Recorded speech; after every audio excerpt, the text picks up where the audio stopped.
I'm glad y'all came out because in a city of nearly 1 million. I looked for something online to see if somebody can help me. Nobody. I can't wash. In an apartment complex with hundreds of neighbors. I've been showering in the pool.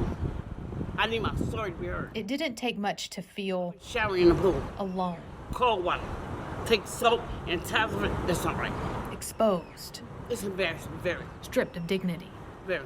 I had all my clothes on, but still, the water was cold. When I got in there, my legs numb. This is not isolated to Rose Teeler. We had no water whatsoever. Jackie Mann called the KVUE defenders when the February winter storm's impact lasted weeks at the Miller Flats apartments. You know, we've opened a fire hydrant across the street. You can go get water there, which I don't know how that's manageable for anyone. Mann showed us the messages from her complex. Messages like showers are available at the next door hotel. Book a 30-minute window. But the links weren't working. Frustrations continued. You gotta go online to get appointments. And say the appointments was built up for 3 months. Clothes could be washed at their laundromat. You have to have special card and money on there. I don't have money to do that. So they won't give you any money, they won't give you free? No. They won't let you access the laundromat for free? No. All complexes must be kept up to city codes, which include hot running water. 311 data shows Austin code enforcement took 3,855 complaints since February 14th, many of those tied to the winter storms. 166 complaints from this complex alone. How did things get so bad there that they're now having all of these issues, or that it's now coming up to light?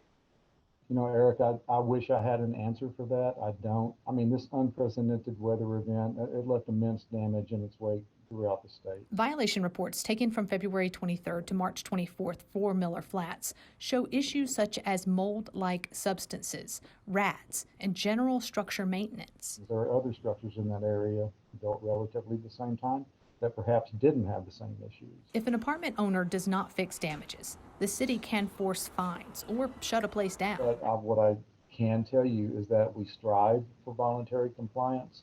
We really want to depend more on education than we do enforcement. Enforcement is a tool. It's a last resort tool sometimes. Miller Flats carries a history of complaints, 27 from 2018 to the start of this year. Of them, 7 violations ended in compliance. Half show no violations found, inspection performed, which can be misleading.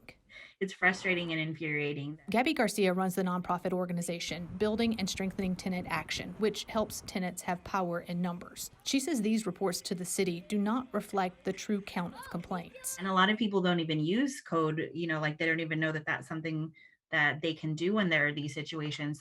So issues mount.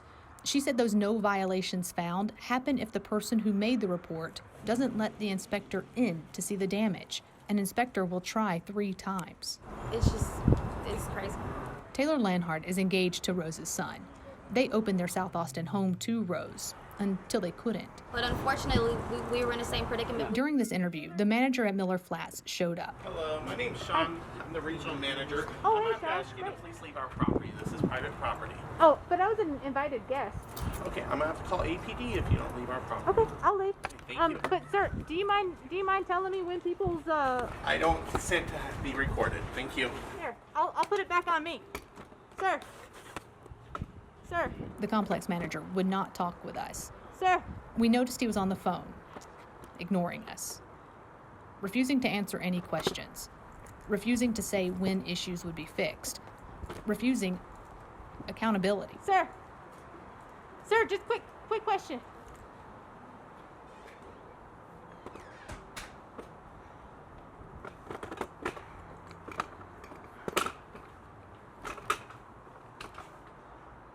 We left the property as asked, while the complex manager, Sean, made good on his threat.